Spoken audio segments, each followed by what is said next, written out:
2021 ficou marcado pela ascensão de nomes como Fábio Quartararo e Max Verstappen ao hall dos campeões. Mas também foi o fim da linha para atletas com grande história no esporte a motor. Aconteceu na MotoGP, na Fórmula 1 e até no Mundial de Motocross. E é da coletânea do adeus que vamos falar agora.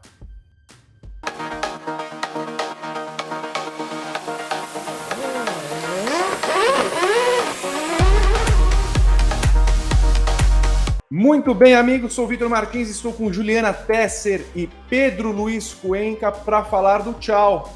Quem a gente não vai ver mais nas pistas? Ou será que nós vamos ver em alguns bares, em algumas festividades? Alguns sim, outros não. Tudo bem, Ju? Olha, o primeiro que nós vamos tratar é da Fórmula 1, depois nós vamos chegar na MotoGP e no Mundial de Motocross. O primeiro é aquele que gosta, ele assim, ele estava esperando esse momento, ele queria esse momento, já não estava aguentando mais. Kimi Raikkonen, que lembranças temos de Kimi Raikkonen? Fez bem parar, já era a hora, ou já era a hora em 2018, 2019? Esportivamente falando, eu acho que sim, mas eu pessoalmente vou sentir muita falta do Kimi. Eu acho que o Kimi era um dos personagens mais sensacionais que tinha na Fórmula 1, porque ele queria tanto, mas tanto não ser carismático, que acho que ele era o cara mais carismático do grid, né? Ele se esforçava tanto em ser desagradável, que ele era mais legal que todo mundo. Então acho que tem esse componente do Kimi ser um bom personagem. Era um personagem difícil de entender, né? Ele falava baixo, o jeitinho finlandês de falar também complicava um pouco, mas eu acho que ele era um dos personagens mais sensacionais e vai deixar uma certa saudade, né? Porque tem coisas que só o Kimi podia fazer pela gente. Cuenca, a gente pouco lembra das corridas do Kimi Raikkonen, talvez da vitória dele nos Estados Unidos com a Ferrari ainda, tempos de Alfa Romeo, uma outra prova. Mas é um cara de uma outra geração, né? O último piloto dos anos 70 a correr na Fórmula 1, né? Nasceu em 79. Mas é como a Ju falou, né? É um personagem que destoava do resto. Pois é, a saída do Raikkonen da Fórmula 1 marca o fim de uma geração que a gente acompanhou com bastante atenção, né? E aí tem Alonso agora ainda carregando aí o bastão como o mais velho do grid, tem ainda o Hamilton também como um dos mais experientes, o Vettel. Mas essa saída do Raikkonen marca de vez a debandada dessa galera toda mais experiente do grid.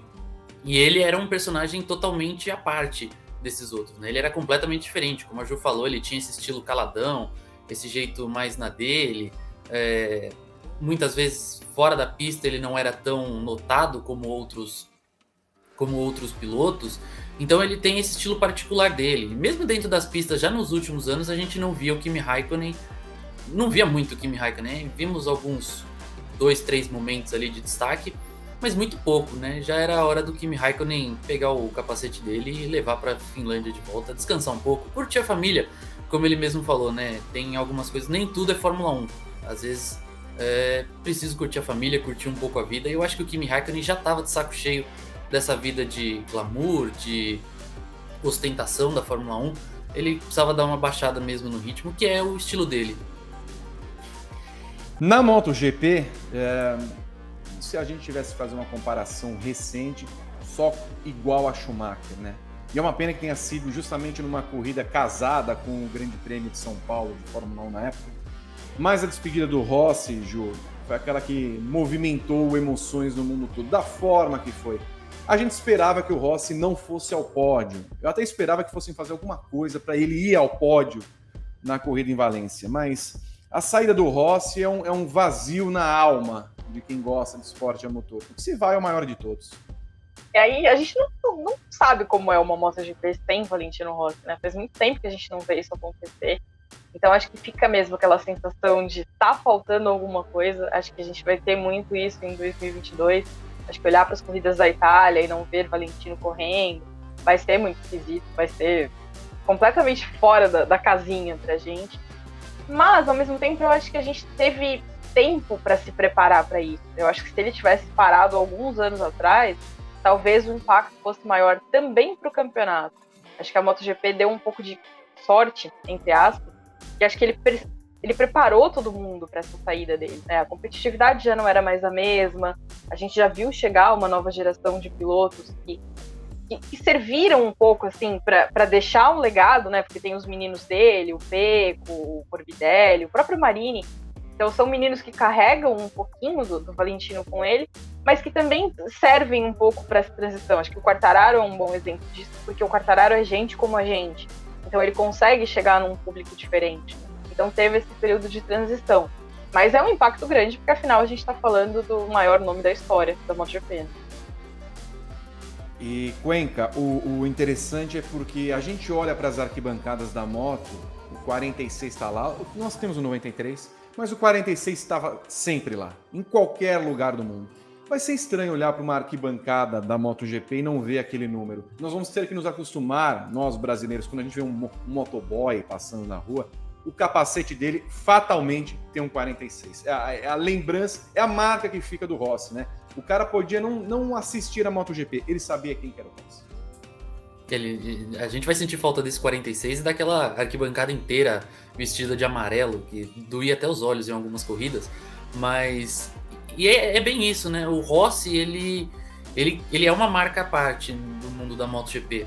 Ele é um nome totalmente independente do Mundial de Moto Velocidade. Você tem o 46, você tem os desenhos extravagantes do capacete, que mesmo quem não acompanha sabe identificar quem que é.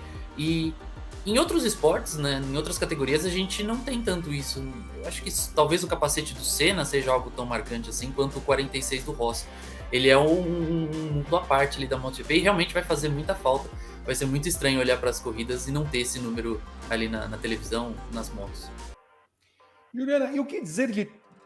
Me pegou de surpresa, eu não esperava que Tony Cairoli fosse se aposentar. Ele não é o piloto mais velho do mundo a se aposentar, tal, mas de repente ele pega e anuncia a saída dele do Mundial de Motocross. Cairoli tá parando aos 36 anos, também fui pega de surpresa, porque acho que a gente, especialmente no motocross, né, eles fazem tantas coisas, tantas piruetas e coisas, que a gente sempre olha para eles com cara de jovenzinhos, né, eles chegaram ontem, mas o Cairoli tá saindo de cena com um número bem parecido com o do Rossi, né, porque afinal são 9 títulos mundiais, 2 deles na MX2, que é a categoria de acesso, digamos assim, e 7 na MotoGP, então tem ali um paralelo, além de ser italiano, e ser um cara que ele é muito sinônimo do Mundial de Motocross. Acho que as pessoas sabem quem é Tony Cairoli sem necessariamente conhecer o Mundial de Motocross, sem necessariamente ser um apaixonado pelo campeonato, porque ele era o nome forte da modalidade. Eu gosto especialmente que eles parem saudáveis, né? Acho que tá todo mundo saindo aí relativamente bem fisicamente, vai poder fazer o que quiser da vida sem preocupações físicas ou psíquicas. E tem a impressão que a do Cairoli, Cuenca, foi a mais planejada, no sentido de que ele ia se aposentar no ano passado. Aí ele não quis se aposentar no ano passado porque era no ano da pandemia. Então era um cara que meio que foi brincando com a aposentadoria. Já sei que vou parar em 2021, tô parando no topo, disputa as primeiras colocações. Então é um cara que soube parar, teve alguns problemas físicos, mas não podemos dizer que, nossa, ele teve um problema físico que o fez parar com a carreira. Ele é um cara que soube parar no momento certo. Ele em 2019 ele até tem uma lesão grave no ombro, mas ele realmente planejou isso daí. Você falou da pandemia, o Rossi também teve essa questão da pandemia, né? Ele falou que queria se aposentar com pessoas na arquibancada, com o público que tanto o acompanhou durante a carreira. Então, essa questão de planejar a aposentadoria, a gente viu bastante de alguns pilotos nos últimos anos.